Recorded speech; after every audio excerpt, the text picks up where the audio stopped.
Welcome to the Going North podcast, where we will deliver you tips and techniques to advance yourself. I am your host, Dom Brightmon, and every Thursday I will interview authors, especially self-published ones from various walks of life, who will deliver you information and inspiration to help you charge forward. On a quick side note, be sure to check out my book, Going North, on Amazon.com. It's available on ebook, paperback, and audiobook. Now let's get on with the show.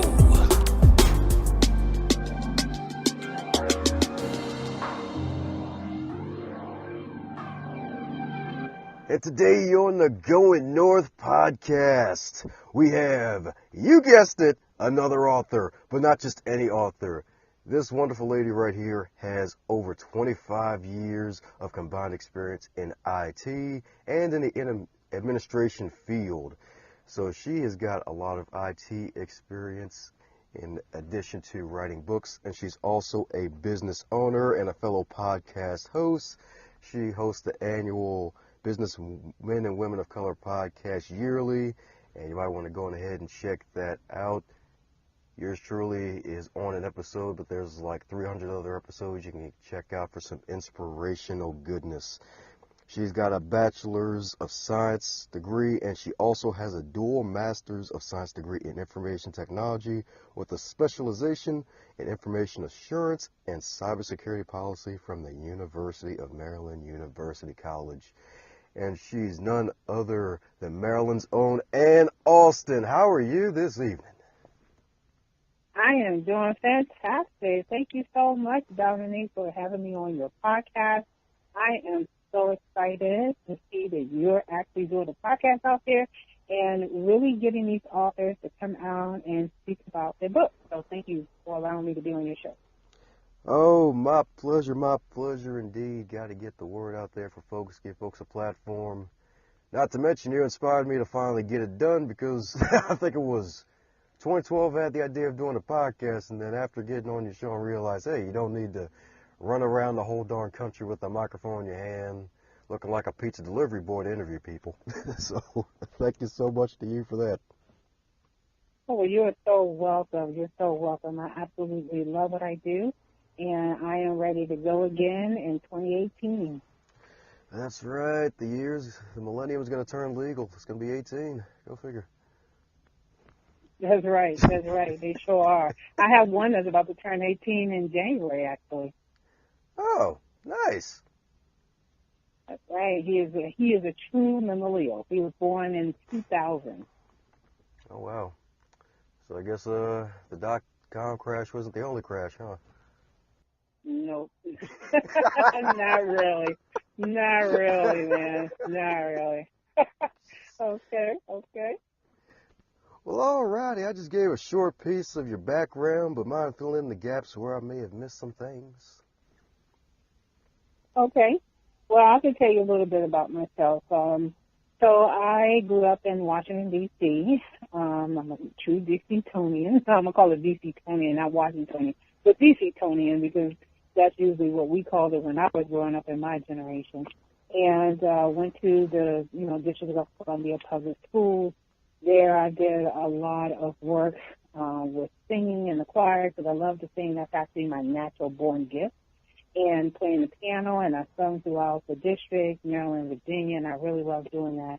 And somehow or another, after I graduated out of high school, I landed in a trade school for secretaries, and that's how I became introduced to technology. And from the rest of history, I kind of landed into different roles, an executive administration role, and then I kind of landed into some other roles like in health and transportation and the government. And throughout my journey, I was introduced to more and more advanced technology. And that's how I ended up transitioning from a executive assistant over into the IT realm. I've done the IT for like a number of years and decided that I wanted to pursue IT because it was something that was very creative to me. Just like music and singing, it was a very creative type of platform that I can actually just learn from. And I know that sounds weird when I say a creative platform, but it really was. back there teaching myself all this technology. But I also realized that there was a lot of people in my industry that was not coming back to the field to educate folks on different industries and things like that. Little did I know that during the times that I was transitioning through all these different positions that I held over the years, that, became even more evident that as a female and as a black female in IT, that I needed to, step up my game. I had to go get extra certifications. I had to go, as you said earlier, to get college degrees, and I ended up going back at the age of 39 to pursue a bachelor's degree in information technology, and then I was like, okay, why stop there? Let me just continue on and get 2 master's degrees, and that sort of elevated my position further up the chain in terms of technology, but still it was that missing piece that was there in the field that was so unknown, and it's not because I was a female in any sense of the word. It was really just a missing piece of, we're going to school, we're going to college and things like that, and, you're learning all this stuff, but then what do you do with it? And I did not want to be another person with a degree or statistic where you have a degree and you're just not using the degree. And so this is how I made my final transition, which was doing career and personal development, which I absolutely love doing because I get to teach people what I know about technology and about different careers and industries, and bring people aware of their potential talents and things like that, things they probably didn't even know that they were able to do. And I just really love doing what I do, and that's how I got here today. That is amazing indeed, because IT field is growing extensively now. It's huge, but like back then, it was still just a thing, and you really wouldn't see too many women, especially black women, in the IT field. So in a way, we're kind of speaking to a hidden figure right here. Well, I would just say that because it's such a male-dominant industry, it was just really hard for women to fit in. It didn't matter at the time when I got in, whether you were black, white, Asian, Hispanic. It really just didn't matter because women, even though they were sort of in IT, they weren't really doing IT. They were sort of doing still administrative type tasks. But as years gone on, and I've actually watched this evolution of how women are starting to really get out there and educate themselves and push themselves, I also felt empowered to do that as well. And so with looking at what other women were doing in IT, it just made me more motivated to learn more, to do more, to say, hey, listen, yes, I don't know this stuff, but I want to partner with you. Let's learn it together. And kind of, help change the minds of some of the male counterparts that I had to work with over the years. Now, there were some that absolutely did not want to work with me, period. They didn't care what kind of motivation I had. They just was not going to work with me. But I had to learn how to engage them still, to find out what I need to find out and learn what I need to learn. And, that's a progress that every employee has to learn, no matter what industry or what, job that you're doing. There's always going to be somebody on the job that you just cannot work with. And so as I was, doing some consulting work and helping people with their resumes, and people were asking me how was I able to do certain things, and it just became evident that there's a need out there for people who are like ourselves, who are afraid sometimes to ask these questions. And I, for one, is like to put out there and say, hey, listen, you don't have to sit behind the scenes and have the what if or the I wonder if I could, Let's bring out folks that have done this stuff, no matter what careers. It could be accounting, it could be anything. Let's bring them out and say, listen, ask your questions. Find out what you need to know so that you can improve yourself. And all too often, minority communities feel like that they just don't need to know right now because either they have a job or they feel like they just don't need it. Yes, we do need education all the time. Things are always changing, and I can't stress that enough, Dominic, how, we have all these different programs and they're not being taken advantage of because people feel like that they don't need education, but we do need to be educated as much as possible. Yeah, that's true indeed, and I think the main thing about the educational piece, the fact that a lot of kids these days, they may see the folks with the degrees and they may be the wrong folks with the degrees, because a lot of folks, they've been sold the story about once you get that education, you get that good paying job, you are in. And then only to realize that they're just working a 9 to 5 every day, being zombies and not really having much to be excited about. Right, and that's the piece that's missing. You just pretty much hit it right on the head. That is the piece. That is the career preparation part that I like to see. Not so much, yes, let's get a degree, let's get yourself a job, but what is the expectations? What are the salary expectations? What are your health benefit expectations? Because a lot of us think that, oh, we want to go to school, we're going to graduate, we're going to run right into a degree program because either our parents or our friend or our cousin told us that this is, or even society who says that this is the, degree that you should go into, only to find out that you're in the wrong degree program, you're not utilizing your talents to the fullest potential because you made the wrong choices on false information or information that you didn't research, and you found out that this is not really what you want to do. So, when I got to the point in my own career that I wanted to step out and talk about this stuff, I had to figure out a way to translate what I was feeling and thinking and discussing with people into a platform where it would actually reach multiple people. And through my workshops, doing career workshops and doing some of the other empowerment ones, everybody was gravitating to technology. And here again, technology is being the forefront of everybody being on cell phones and iPads and you name it, anything that has the internet. People would tag to it. So what better way of taking platforms that are already out there and making it into a platform where we can express these things. And that's how the podcast, the Businessmen and Women of Color podcast, was born from that concept. That's right, because it's the 21st century, and there's so many things out there. There are so many tools to use. You got to take advantage of what's out there for you, especially since a lot of the stuff today is free. That's right. Some of that stuff is free, but it's slowly turning into free/paid, That's mostly what's going on now. So a lot of times if people just take the time to get off the video game or get off Hulu from watching cable TV or just get off doing something that is not really bringing your skills up and just learn something that would improve your overall quality of life. If they just spend a few minutes a day just learning something like that, that skill can translate into a number of things. And I can go on and on, Dominic, on how that can happen. But I want people to understand that it's not a difficult thing to do. It really isn't. It's just a matter of making it a habit. And everybody heard of the 21 days a habit rule. Everyone heard of that. If you do it for 21 days, it becomes a habit. But with the 21-day rule, when you're learning something, is that if you are learning something today and you build upon that learn, over 21 days, you have learned 21 more times than you did the first day.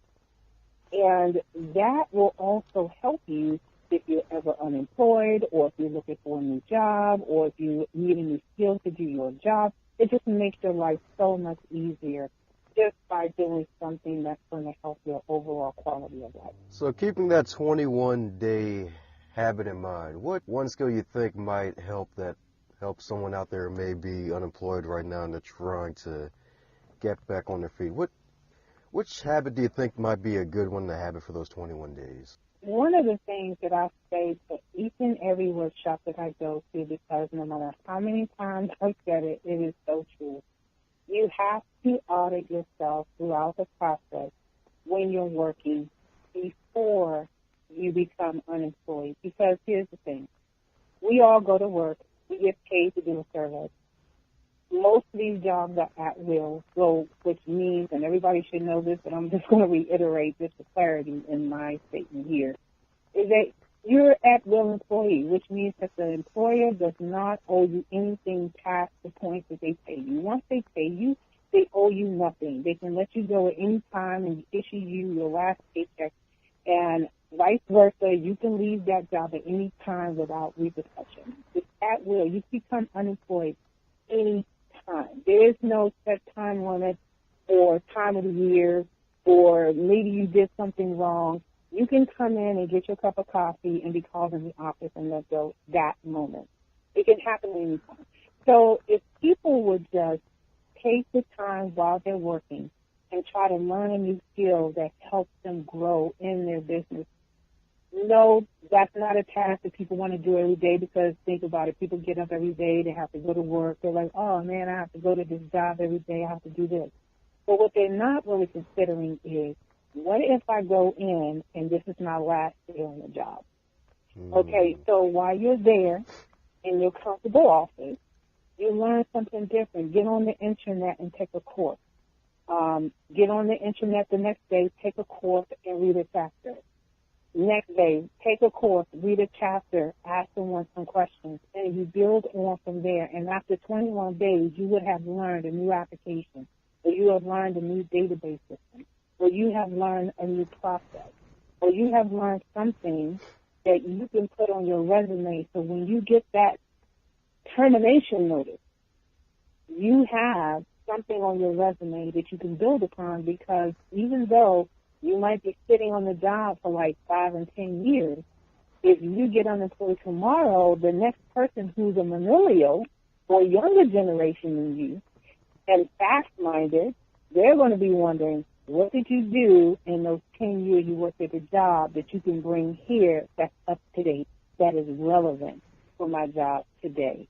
And that is the missing piece that a lot of people need to start focusing on, and really come out to the workshops and get the information on how you can build that up, because that's just one example.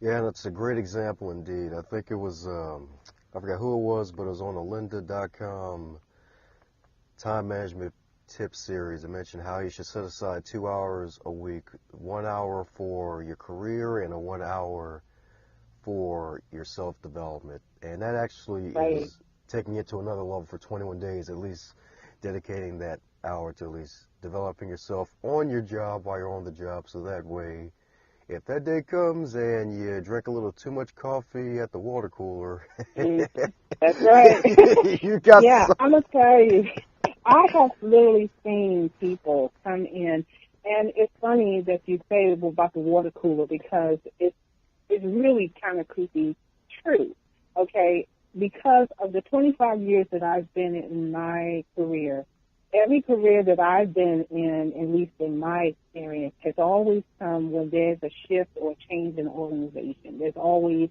deorganization or restructuring of the staff, or maybe the office is moving, or maybe there's new management. And I've literally seen people come in the morning who have been there 5, 10, 15, 20, maybe even 30 years. People before me have come in, say good morning, they're standing in the kitchen, talking to people, eating their morning donuts or their fruit, drinking coffee, and they got called upstairs to HR, and then an email goes out.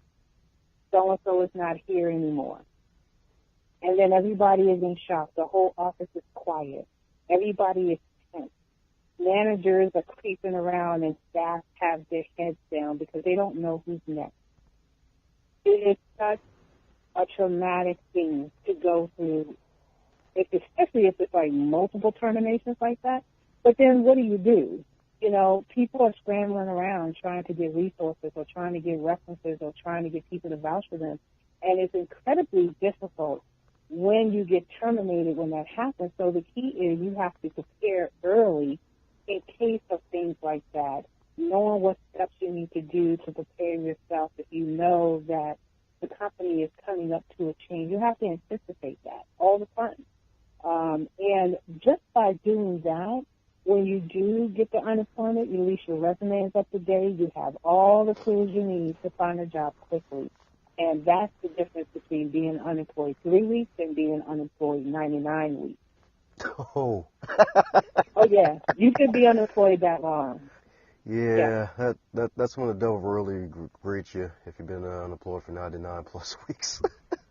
Oh, yeah. There's people that I've known that was unemployed for over a year because their skills and their background was so specialized that they never thought of trying to do something different in the years that they worked at the job. So when they got out there, the demand for their skills was not there. And there are so many government websites that show you what careers are going up, which ones are going down, which ones are being faded out, how many people have degrees in that area, what the salary range is. So much information out there if we just look for that information. And that's some of the habits, too. You know, you need to know where you stand in the market. You have to do one of those analyses where you're like, okay, if I get fired tomorrow, where do I fit in? People, they go to work and they do what they have to do and they come home and they're happy. They're not thinking about that. But that's something that our minority community must do in order to stay afloat these days. Yeah, it's true. You got to retool yourself. It's the 21st century. You got to try to at least keep yourself in career shape every day. Yeah, I mean, I don't mean to make you sad, though. I mean, but I just feel so passionate about that, you know, because I see it all the time. And it affects us in so many ways. And a lot of times it affects us in a negative way. And so, you know, what I try to do during my workshop is I try to let them know what the positive benefits are. You know, what is the advantage?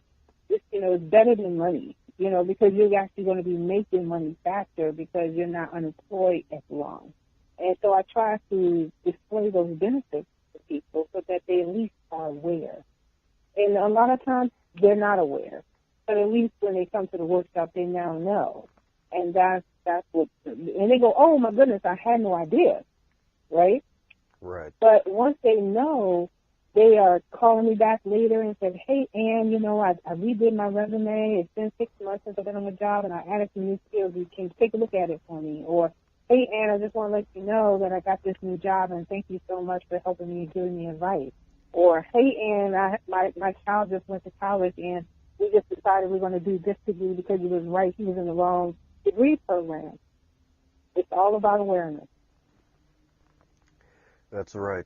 So, in your extensive experience, over 25 years in a career, has there ever been a time where you may have felt like you're almost at a plateau at a time where you just felt like you've just flatlined for a moment, where you may have not gotten advancement as quickly as you thought you may have gotten, or things like that? Oh, yeah, absolutely, all the time. Yeah, a lot of times, well, I would just speak for myself, and when I say a lot of us, I'm looking at my experience of working in IT in my career field. We work every day. We try to go over and beyond to get that 2% or 3% or 4% raise. But what about giving yourself a raise? Giving yourself a raise is pretty much like, again, using that 21-day growth spurt so that you can get a raise the next time you make a career jump. That's really how you get your raise. You know, a lot of people, they get their 2% raise, but then by the time you add all of that up, it's eaten up by taxes, it's eaten up by health care, it's eaten up by 401k that you are putting in every month, it's eaten up by the flexible health spending, daycare, all kinds of stuff.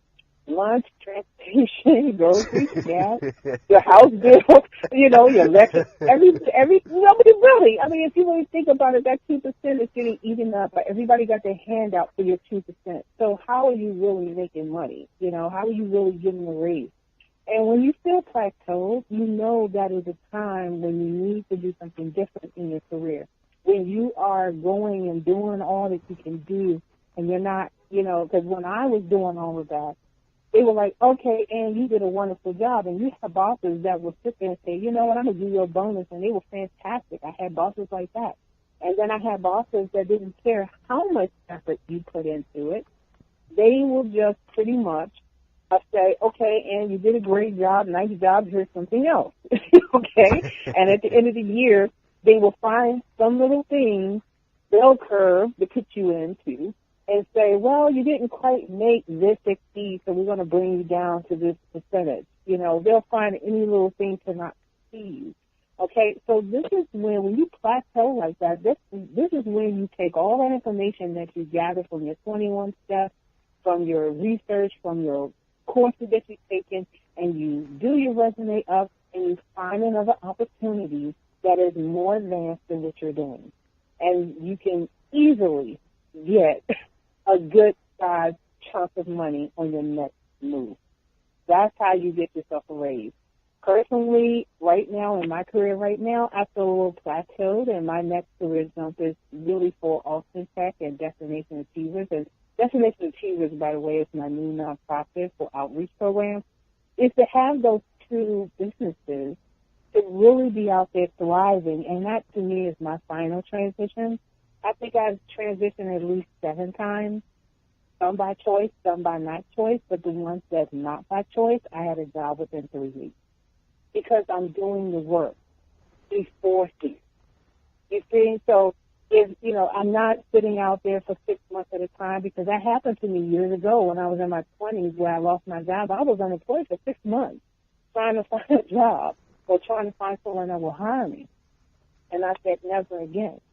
And that's when I made the decision that I will always have up-to-date skills or up-to-date technology, because I was told over and over again, do you have this application? Do you have this knowledge? Do you have these years? And I got tired of being denied. So I got 6 months that I couldn't find a job years ago. And I say years ago.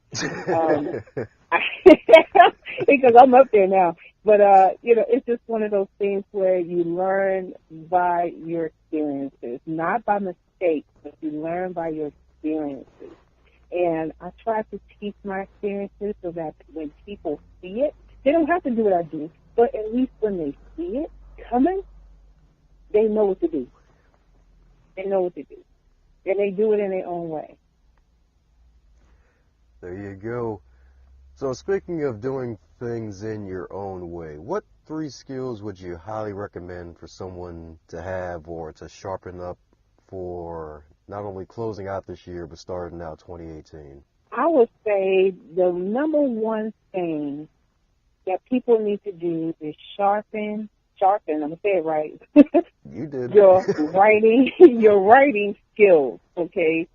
I'm going to tell you, there are so many things out there that require you to write and to really be precise and to be clear and to be able to communicate your words in a way where people can clearly understand that.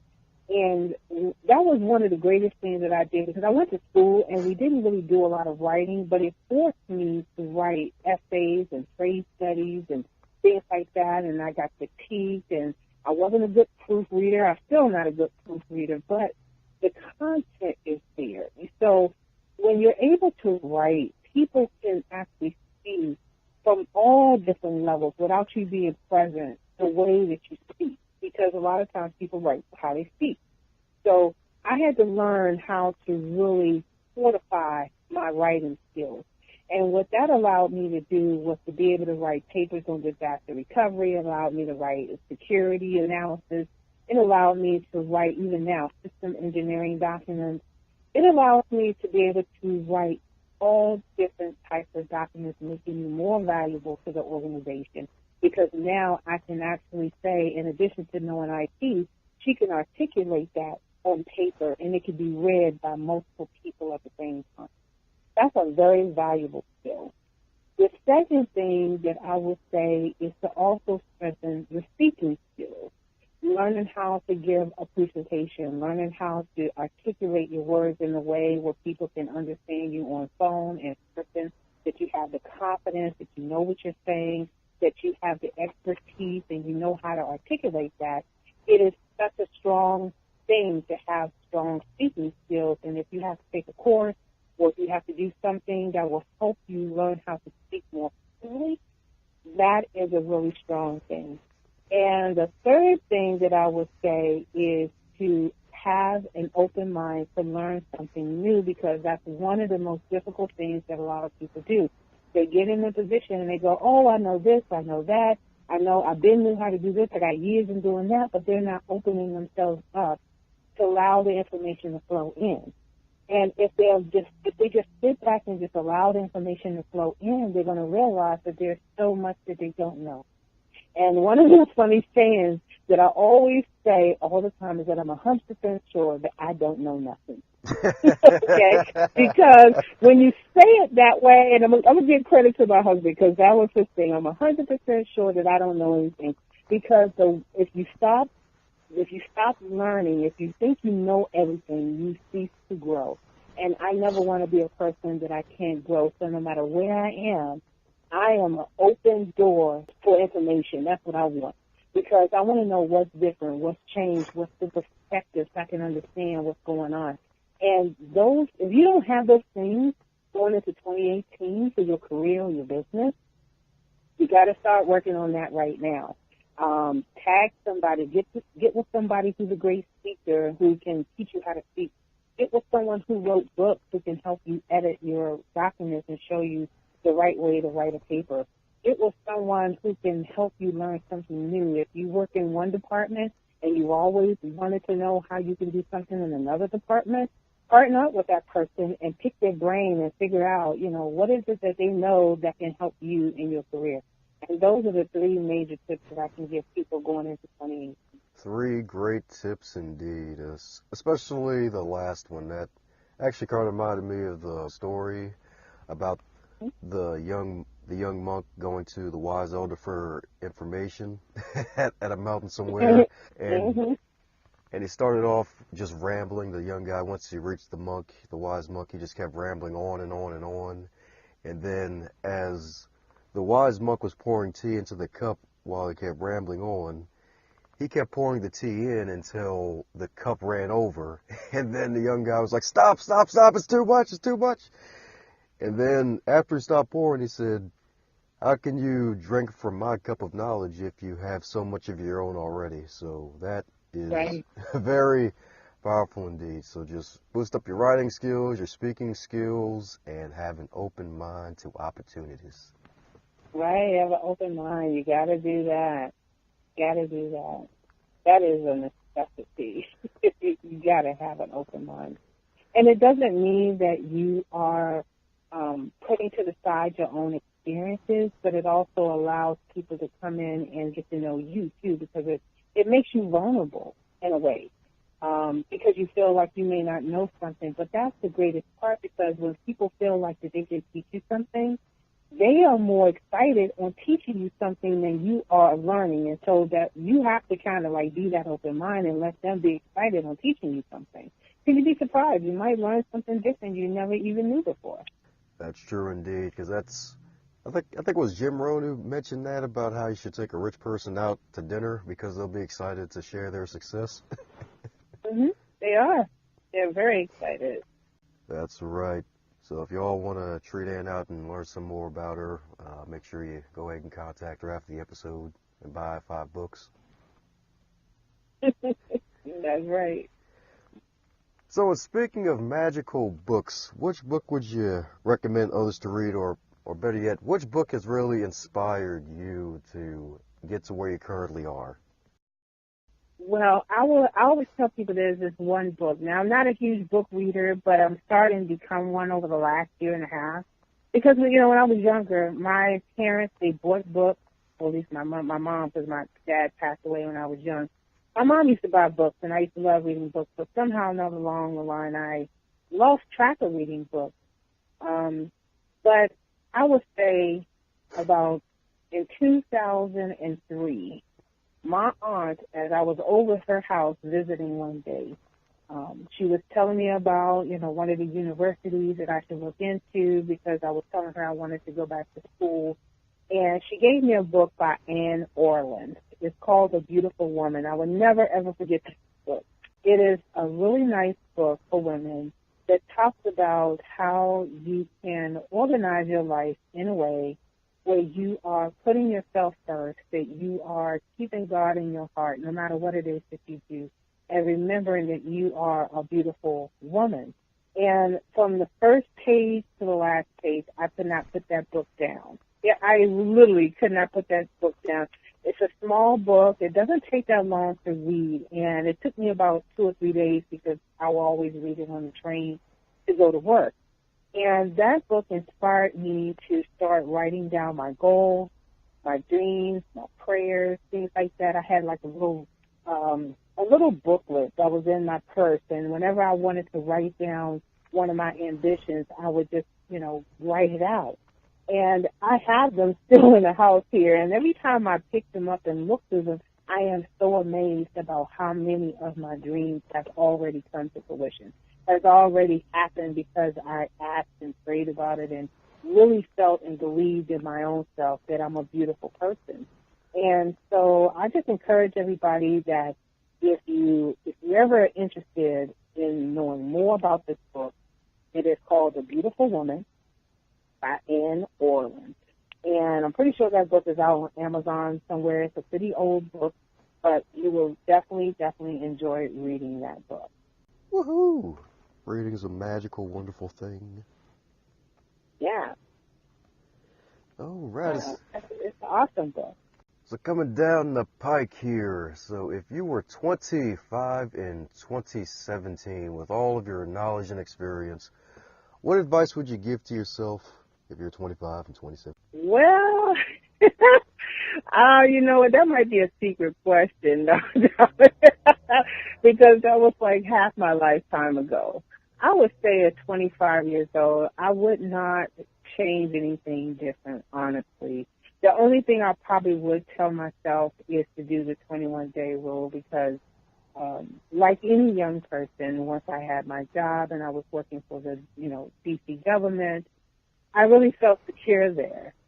I really felt secure. I was like the other people who had been there 10, 15, 20, 30, 40 years before me, who was there every single day and everything. But I probably would have educated myself more on responsibilities of learning about my writing and my speaking and my personality and my demeanor, and really just being aware of the type of people in the different work areas. I'm the type of person throughout my whole childhood that I am literally colorblind. I never looked at race as an issue, never looked at people of different colors and race and background as anything inferior and things like that. And if I had to go back and give myself one advice at the age of 25, it would be to be aware of my heritage, my background, and those people who felt that I was different from them. Being though my first name is Anissa, for one, and being an African-American woman working as an executive assistant in a corporate world. I was taken aback. I was, it was one of those things where I was taken unexpectedly a lot of times. And I didn't know how to handle it, and I didn't know how to deal with it or cope with it. But if I had to go back and give myself that advice, I would definitely prepare myself for that type of environment, because I still see that environment today, and I see that people who are in my generation are still carrying on that behavior today. And the millennials and the young people and people after that are seeing that behavior. So if anybody is listening to this podcast right now, you can't think that this is not going to happen in your workplace. It happens everywhere. You just have to know how to deal with it, how to cope with it, how to offset that, that feeling that you have when you go through those types of situations once you leave the office. But the next day you come in there and you do your best and you do what you got to do and you go home. And that's really what my fine tune was at 25 years old. I had no idea that the world was like that. I thought everything was like cool at 25, Nope. I did. I thought everything was, I was out there working, making money and stuff like that. But when I went from the government to the private sector, it was a totally different world. Some jobs was good and some jobs was just downright hateful. There's other words I have for it, but I'm not going to use it. Okay. But in the end, it made me a stronger person. In the end, it helped me realize, and I was able to teach my kids how to recognize certain things out here in the world, going to the store, getting in your car, going to work, going to the amusement park, or going anywhere, really. What to look out for, how to approach it, how to deal with it, without violence and without getting hurt or without repercussions or retaliation, those types of things. So at 25, it was definitely a different world then, but some of that stuff is still here today. Yeah, it's true. Some things never change, right? Exactly. Yep, quarters stay quarters, nickels stay nickels, even dimes stay dimes. $5 bills, $1 bills. I know. Well, alrighty, for those who want to keep in touch with you, even possibly get some more career advice and things like that, where can we find you? Well, you can find me at www.alstentech, that's ALSTNTEC.com, or you can email me at infoservices@alstentech.com. You can also find me on LinkedIn and Facebook. Well, there you have it, folks. Going ahead, like a page on Facebook, shoot her an email. And then don't forget to pick up a copy of her magical book titled Empower Thyself. That's probably a buzzword for this episode. You probably heard it mentioned a few times because it is a short and powerful book. It is a guide to improving personal health and professional growth for women. So if you're a man listening to this, go ahead and pick up a couple for your wife, your cousins, sisters, nieces, all them good folks. Yeah, we didn't talk about that book. Yeah, so Power Thyself is just like that. It's 7 principles that talk about how you can improve your personal life, get your confidence up, get your things going, and actually translate that positivity into your professional life so you can get that raise and you can get those jobs and stuff like that. And I really enjoyed writing that book. It's dedicated to all the women out there who have helped me over time and for those women that are reading it. And so it's also for men because some of this stuff applies to men too. So I encourage you to also pick up my book, Empower Thyself. And I also have another book called Career Transition Guide, which is also to help you prepare for the workforce and know what you need to do, and also give you some tips and tricks and things on how to apply for jobs, where to find jobs, and how to look up salary information. Oh, yeah, because that's important. Oh, yeah. You got to know how to make the money. That's right. Got to make the money, buy the honey, especially during the winter season where colds try to attack people. You got to know all that good stuff. That's right. Exactly. Well, all righty. There you have it, folks. The wonderful Anissa Anne Alston, the AAA herself. Oh, thank you. Thank you so much, Dominique, for having me on your podcast. It was definitely a pleasure speaking with you today. I really enjoyed our conversation, and I wish you many more success with your podcast and the guests that you're going to have to come. Woohoo! Thanks a bunch. Thanks a bunch for your tuning ears on the Going North podcast. I hope you enjoyed that episode.